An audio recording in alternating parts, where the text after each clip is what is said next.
Before we get started, I have a quick favor. I've been self-funding the Finding Genius podcast for 5 years now. I've done over 3,000 episodes. And as you can see on YouTube, we're up over 1 million views on the channel, which is fantastic. The next thing I really want to push on is to get up to 10,000 subscribers. Because once we do, we'll be able to put a donate button and we'll be able to solicit donations to help keep the podcast running and to also get the Finding Genius Foundation moving along. We have a big project studying anxiety, depression, and PTSD and working on a product to help people overcome these problems because I've seen them explode recently after the last 2 years of the whole virus situation. So if you would, please subscribe to the podcast. That would help us tremendously. Give us a thumbs up and check in the description for Buy Me a Coffee. It's about $5. If you could buy me a coffee, I'd really appreciate it. It would help keep the channel going, and I love coffee. Thank you.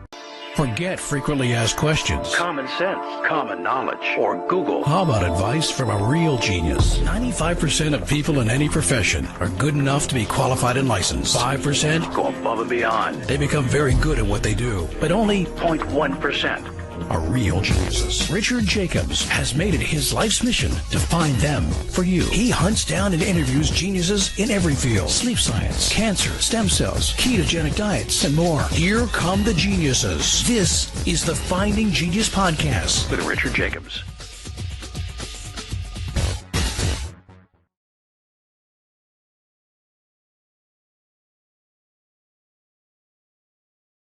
Hello, this is Richard Jacobs with the Finding Genius podcast, now part of the Finding Genius Foundation.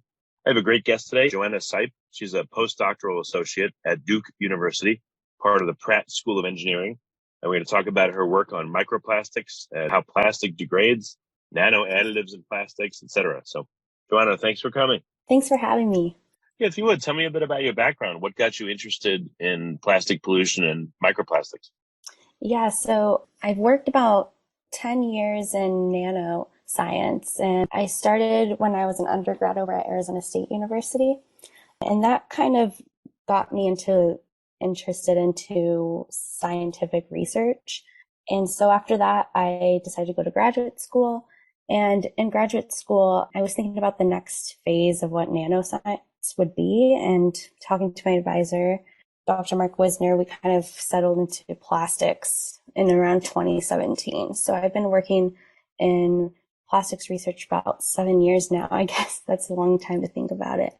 And yeah, so that's what I was interested in. The reason I've probably stayed in it is actually, I think the differences of public interest into plastics. I think it's very motivational for scientific research to be looked at by public. I've seen that a lot in when I've went to do outreach in Durham Life and Science Museum. When we go to do Celebremos las Ciencias or like Women's Engineer Day, International Science Day, there's a lot of families that were just interested in plastics research. And I think that's just helped motivate me to continue going through to help public health. The research you're working on right now, what kind of questions are you guys trying to answer through the research about plastics?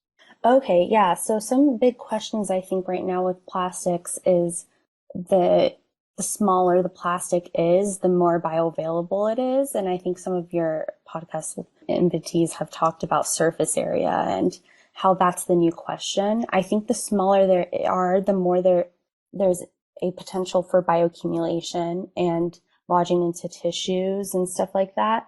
So I think the newest questions that we're looking at is how are these smaller plastics fragmenting into much smaller plastics?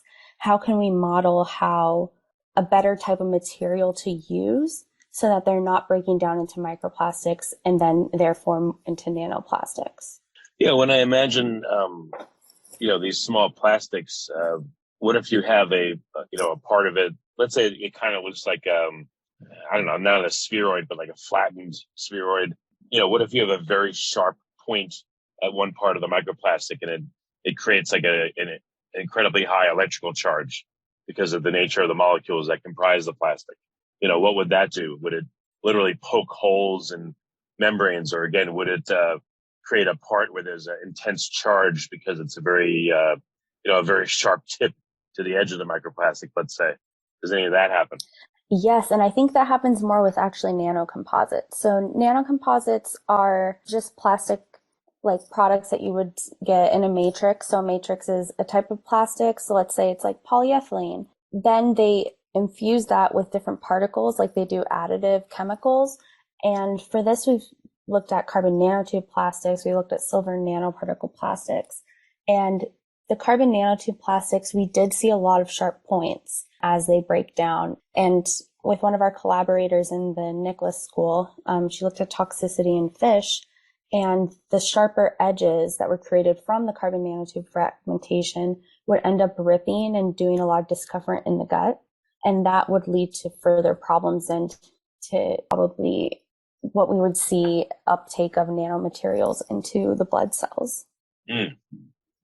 And then also too, like plastic bottles and clothing and et cetera, there's tons of additives put into them. There's plasticizers, flame retardants, et cetera. When these plastics break down, do the additives break down and leave the backbone of the plastic left, the polymerized structure, or do they kind of wear together and wear evenly? Like, has anyone figured that out? So yes and no. So there are a few studies that are happening right now on the leachability of additives into. The problem is it's very complex. I think this is one of the things I see of microplastics in the future is that there is a lot of things that we can simplify. Unfortunately, plastics aren't that simple, especially as an engineer. So what we're working with a Sipe European project right now is modeling with Dr. Lee Ferguson, Dr. Mark Wisner, is modeling how additives break, how additives leach out of plastics and into, let's say, water or into different types of lung fluid to see how fast they do that compared to the plastic. So some, depending on the solubility into these types of liquid media, are faster than the plastic degradation, and some are slower. So it depends exactly on the type of plastic you're looking at, as well as the type of additive you're looking at. For example, BPA leaches a lot quicker out of plastics, which is why there is a huge movement of getting rid of BPA from plastics and BPA-free plastics that you see everywhere. But something like TBP is a lot slower from the same exact kind of. So it depends what they're adding, what kind of mixture they're adding. Yeah, I guess maybe there's at least two ways to look at it. But the plastics that are around people in their homes and as they move about the world, and then plastics that'll be at a site, let's say the shoreline of a coast or in a river, et cetera, where people may not be exposed nearly as often as, to plastics in their home and in their cars and on their clothes and in the air around them and all that stuff. Are you looking at it from any of those standpoints, or it's, we're investigating ABC type plastic, and wherever that happens to be, that's what we're investigating? Like, what is your research focused on, you would say? It's on exactly that. So I think one of the biggest misconceptions that there are with plastics is that plastic doesn't degrade. That's true. It takes a long time for some plastics, but it's also false. It does degrade in some sense, and there's bio ways that have disassociation. There's UV that breaks down plastics, but what I work on is mechanical breakdown of plastics. And so basically when you throw a plastic into, let's say, into the trash, and then that trash goes into a landfill, and maybe that landfill, not all of it goes into the landfill, but some goes into the river. So something that I've worked on in Duke is we found a way to model exactly how much breakdown there would be for a specific type of plastic in a time frame based on the surface area. And for example, something like a river is going to break down plastics in a sense of 500 grams per year compared to something that is in an ocean wave gyre. So, the garbage patches, that would be in the sense of 5 to 10 to the negative 7th per year. So really slow degradation, because you don't get the sand there. You don't get the movement as much. You just get it kind of stationary flow. So I think it depends also in our daily lives. So something like just touching a pen every day and just writing on a plastic pen is different than if you chew it every day. If you're chewing What it, about what if I get water? I have a certain brand of water I like in a water bottle, and I'm opening it every day. So I open the cap, and maybe plastics are shearing off and going into the water.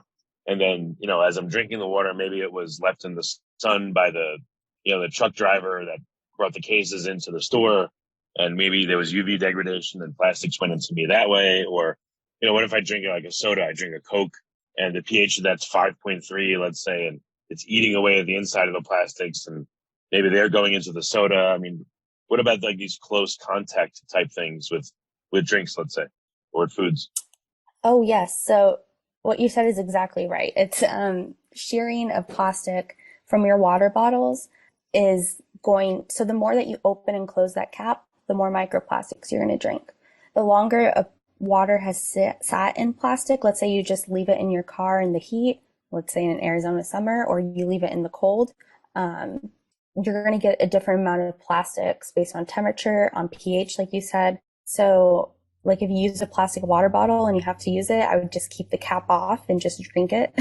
I wouldn't open and close the cap as much. But yes, you're going to get more microplastics based on each scenario, especially the more that you degrade or hit against it, you will ingest more. Before we continue, I've been personally funding the Finding Genius podcast for 4.5 years now, which has led to 2,700 plus interviews of clinicians, researchers, scientists, CEOs, and other amazing people who are working to advance science and improve our lives and our world. Even though this podcast gets 100,000 plus downloads a month, we need your help to reach hundreds of thousands more worldwide. Please visit findinggeniuspodcast.com and click on Support Us. We have 3 levels of membership from $10 to $49 a month, including perks such as the ability to see ahead in our interview calendar and ask questions of upcoming guests, transcripts of podcasts you're interested in, the ability to request specific topics or guests, and more. Visit findinggeniuspodcast.com and click Support Us today. Now back to the show. Or like, when I wash my clothes and I dry them, I get a ton of lint in the catcher in the dryer. But, how many fibers are coming off the clothes I wear? If I wear wool versus cotton versus polyester, am I breathing in fibers from the clothing that are abrading? What are the main sources that an individual just living and running around, would be exposed to microplastics, let's say? Oh, yes. So washing your clothes is a big source of microplastics. Like you said, it depends on the type of fabric that you're washing. Of course, like polyester or nylon has more microplastics than something that's cotton. But also the little pods that people put in their dishwashers also. I mean, the pods that go in dishwashers and in the laundry. They found that some of a recent study found that the outer lining that's plastic doesn't actually truly degrade all the way. So you're creating more microplastics than something that could just be a liquid, if that makes sense there. Again, I think one that the FDA is still looking at very intently is the plastics in your seafood. They're really interested in how much is being ingested by fish, and they still are. And I think but I think in foods, what we're getting more than actually plastic and seafood is the stuff that's coming off of our clothing and that's in our air or dust, right? As it falls into our food, we're eating our food. And apparently I read something that you eat about a credit card of plastic a week. Really? Yeah. So if you look at your credit card, that's about what you're eating for a week. And in 70 years, so they put in, I forget the name of this study, but in 70 years, you eat about a trash can worth of plastic in your life. How much instead of cutting up your credit cards, you're eating your credit cards euphemistically. Yep. Yep, exactly. And so the problem is like, how are these plastics that you're eating, are they breaking down as you're eating them or in your body? I think that's what's kind of scary, because those are the ones that they've found translocated in your blood and now is maybe a precursor for Alzheimer's. And I think those are what's very scary, as well as the additives that come out, is like, how are these affecting are they endocrine disruptors?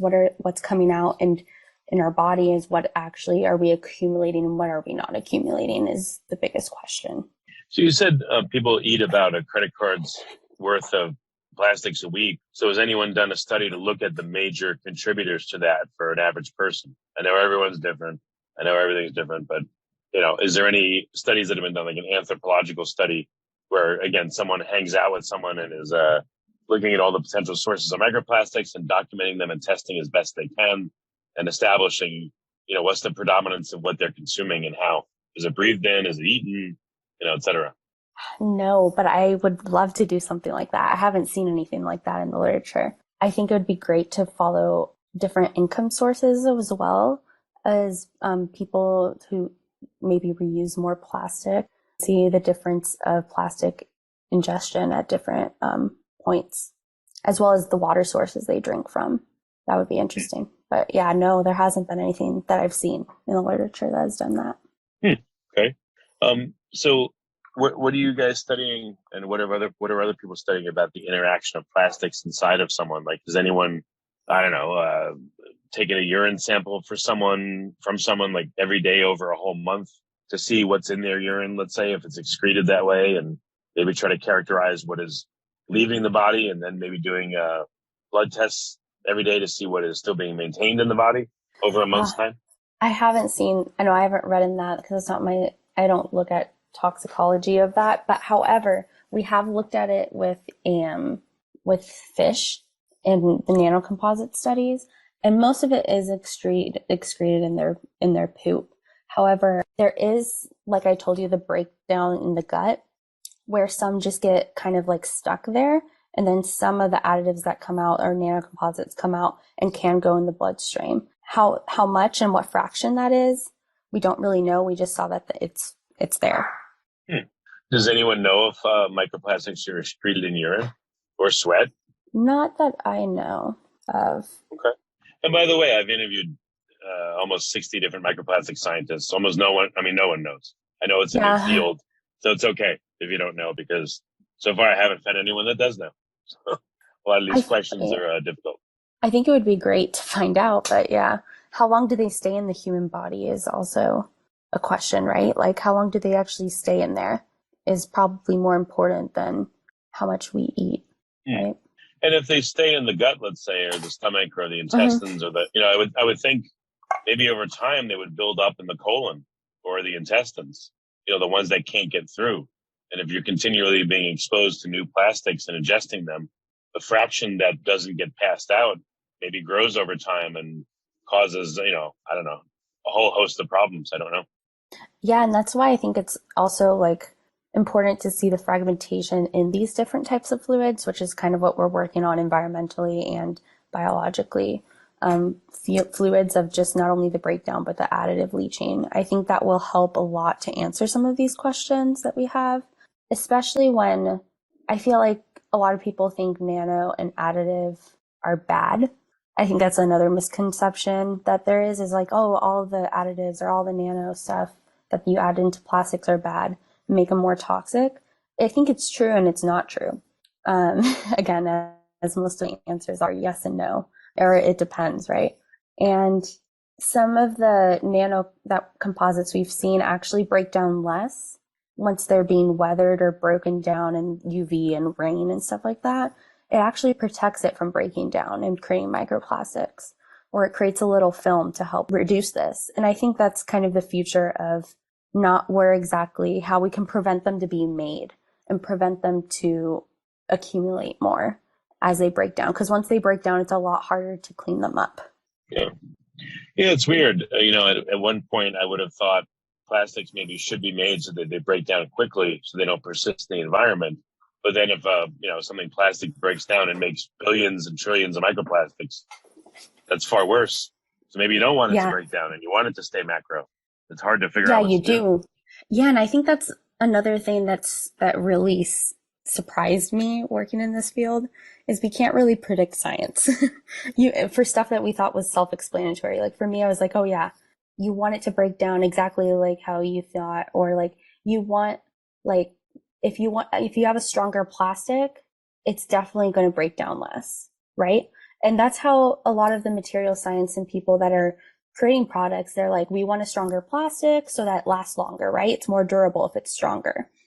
And my recent study that correlated a lot of these material properties to how polymers break down, can we predict how they break down for environmental and human health standards? And the answer was no.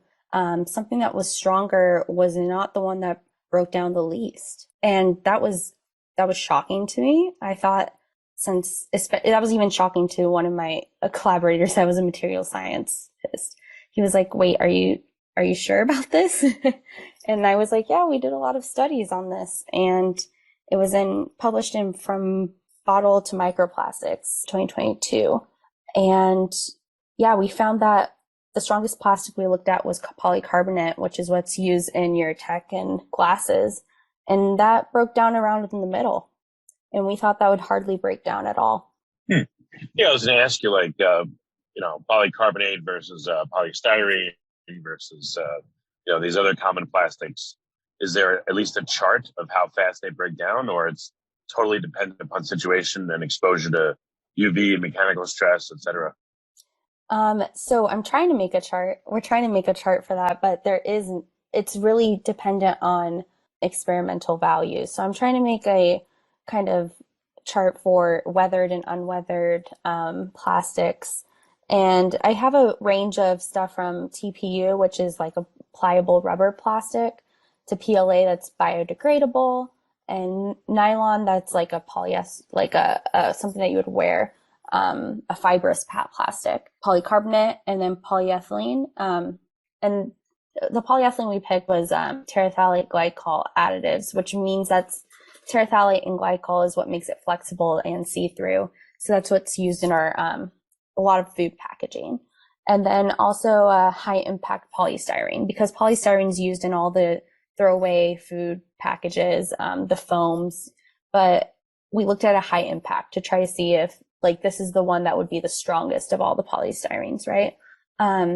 Surprisingly, the two single-use plastics for the polyethylene and the polystyrene, those broke down by far the most, which is a good and a bad thing. Again, it's a good thing because a lot of, I think, government regulatory agencies are trying to reduce our single-use plastics, so that's a good news.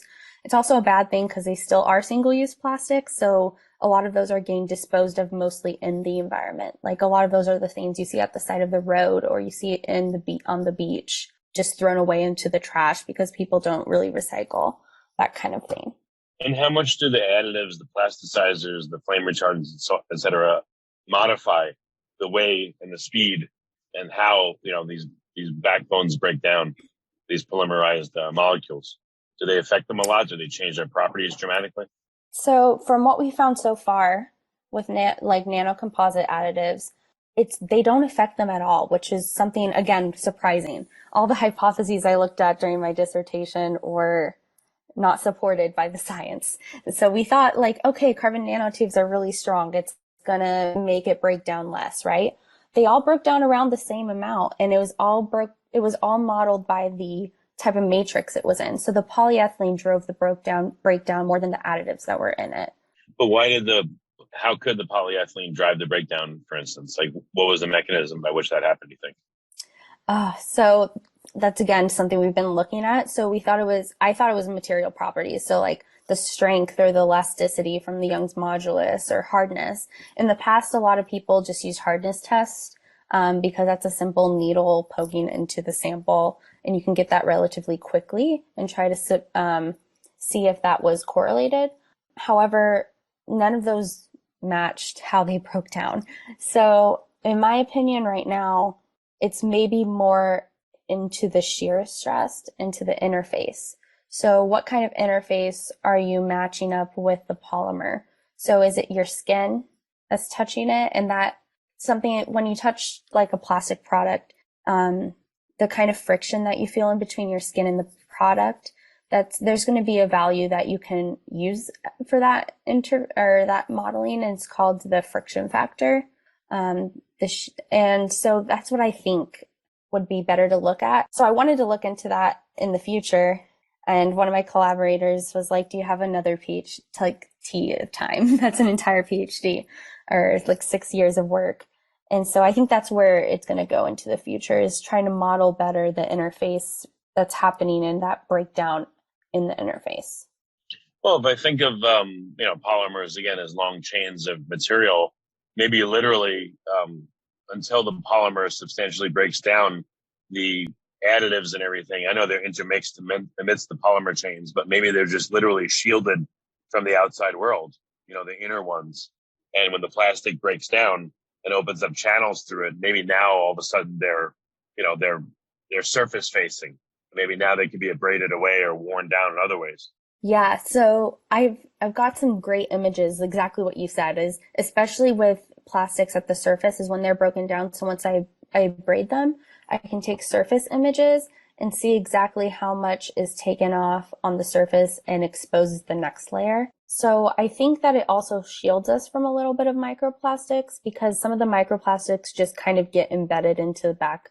Like instead of being released, some of them just go back under the surface, like layer peeling. So I feel like the easier it is to flake off a plastic, probably the more that we're getting exposed to those types of microplastics in different shapes. Like you said, the shape is also very important on exposure.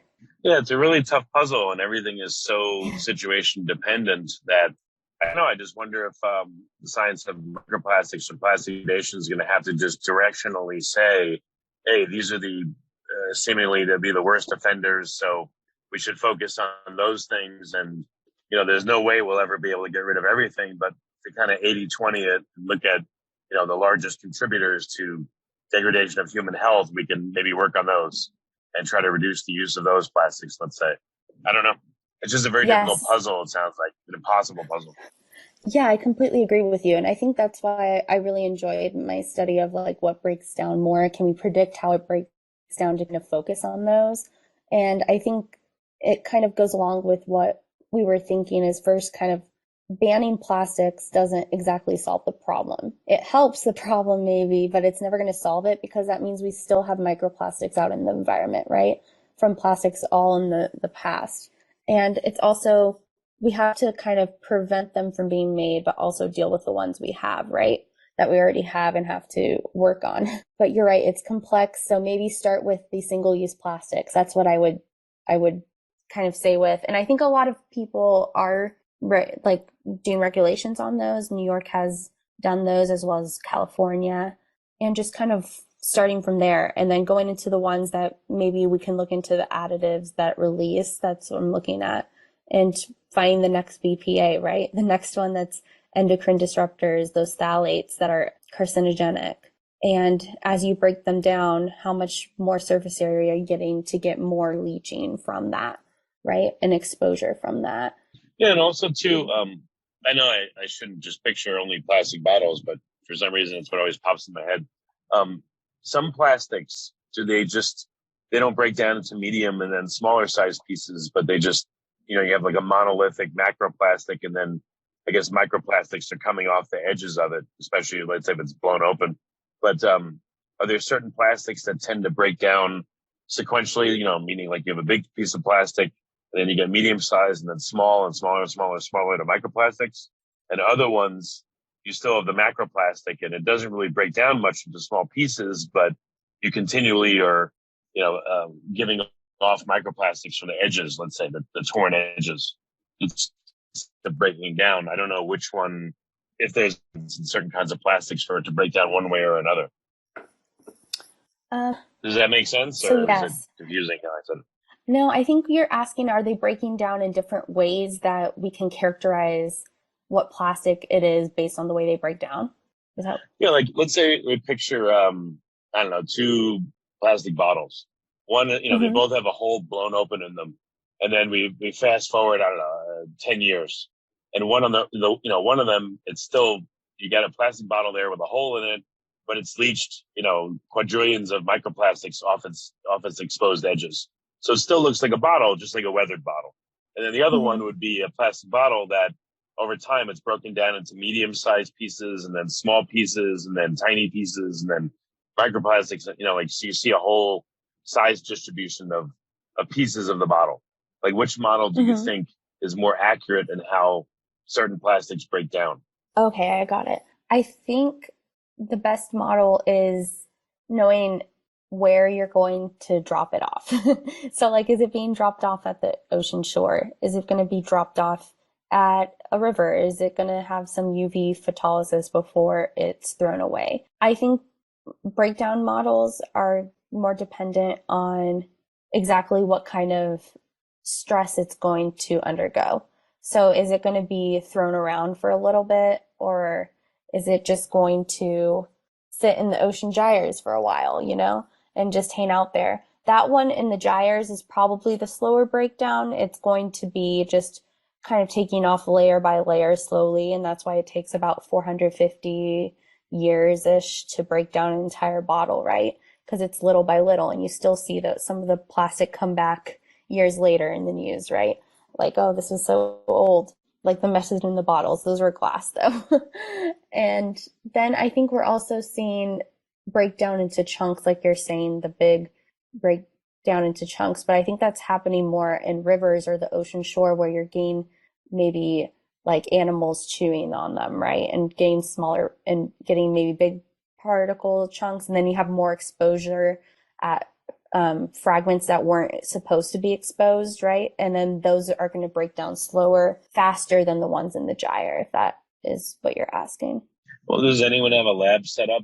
Let's say, again, I'm just looking at plastic bottles, and I have like a tank with salt water and some sand and wave action in it, and I have like a UV lamp above it. So in one tank, I've got all that stuff, and the bottles being sloshed about, and the sand's hitting it and all that. The other one, it's still in water. Let's say there's no sand, no waves. It's just kind of gently bobbing there and sitting there under the UV. And I can compare the degradation profiles and what's released into the water and what it looks like and how long it takes. Is anyone doing something like that to characterize this? Yeah, so no, I think yes and no again. So yes, people are doing that, but I think that because it's so different between each lab, you can't really say like, oh, it was at this RPM and this amount of sand, but it's very hard to reproduce those studies. So what we did in our lab is that I helped design a machine of abrasion breakdown, a mechanical breakdown. And that's used as a standard right now over at the National Institute of NIST. And so what we do is we just set breakdown at different power inputs, and those power inputs can be extrapolated to the uses that I was talking to you about, like maybe a chewing or a baby chewing, or like sanding, right? That you would do in your home, or the 3D printers are used a lot of sanding in between to get rid of plastic. And also like higher power inputs, like electrical sanders or like the ocean shore. But right now we don't do them in water. We just do them in air. But we're able to see the breakdown at low versus high powers. And once you get to higher powers, it feels some plastics, such as the polystyrene I was telling you, it looks like a snow globe. There's plastic powders everywhere. But something like TPU at the high power is giving you flaking of longer strings and not really as much breakdown. So that's what we do, is we use that power input, which is then correlatable to these breakdowns that you're asking about. However, the ones that are in maybe a simulated ocean and mesocosm kind of setup, they have done some of those, but I think they're very hard to repeat and show that they happen as well in the environment. So what would you do, like, if Congress called you up and had you in and they said, Joanna, as a scientist, what do we do about this problem of plastic contamination affecting people? Like, what do you recommend that we do now to try to fix this? What could we do, even though we can't fix it entirely? I think we need to hold, we need to hold industry responsible for some of the things that they're creating and making. And I think the way that we do that is we're going to fund more research that is done by a third party. It's not done by the industry themselves to prove their product. And this is not only in polymers, right? This is in other materials that are being used and exposed to our public that aren't exactly safe when they break down or being actually used. I mean, the CPSC catches some of these that aren't safe, but we haven't done actual I think that if we show the breakdown of these plastic products and the additive leaching of some of these products, I think it'd be the public would even stop buying them, right? It's like, who's the major stakeholder here? Is it the government? Is it the industry manufacturers? Is it the consumers?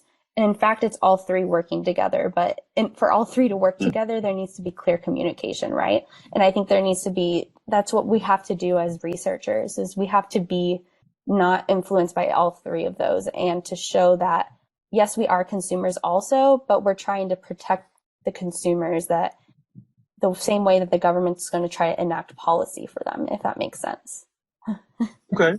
I feel like there makes needs sense. to be a connection on that. So I guess, one of the last questions is what, I don't know, in the next 5, maybe 10 years, what do you think is possible in terms of understanding, microplastics and the dynamics of them? What's going to take a long time, you think? So again, I think it's exactly what you said, enacting policy on what plastic particles can be in our water and what can't be. And especially when we're like, those are our direct inputs, where they said we get about 9 fibers from just tap water, which the United States has the dirtiest tap water in all the world, by the way, for plastics. So I think solving that question first, I think California has already enacted some of that microplastics in water regulations, and I think they're the first in like the world to do that. I think we need to continue that to try to be like, there's plastics safety in all the water we're drinking, enact regulations on the plastic drinking water that we're buying, right? How much microplastics can be exposed in the water that you buy. And I think what we're going to see in the next few years in terms of microplastics research is, again, how can we prevent them from being made? Maybe prevent their breakdown more, and then have a more efficient recycling system, because recycling isn't the end all be all. It's about like 2% is actually recycled, right? Correctly. But I think if we have some kind of closed circle chain that's effective and working together with government to do that, I think it would help a lot on the issues that we're seeing emerge right now. Okay. All right. Well, very good. Where can people find out more about your work? Where can they go? Oh, well, you can find out more about my work on my website, which is joanasipe.com. And how do you spell that? Oh, it's JOANA. Okay. And then SIPE.com. Okay. So to make sure there's one N. Okay. Got it. Yeah, it's okay. one N. Well, very good, Joanna. Thanks for coming on and being willing to speculate on, impossible questions and unknown answers. I really appreciate you being here, and thank you. Well, thanks for having me. You've been listening to the Finding Genius podcast with Richard Jacobs. If you like what you hear, be sure to review and subscribe to the Finding Genius podcast on iTunes or wherever you listen to podcasts. And want to be smarter than everybody else? Become a premium member at findinggeniuspodcast.com. This podcast is for information only. No advice of any kind is being given. Any action you take or don't take as a result of listening is your sole responsibility. Consult professionals when advice is needed.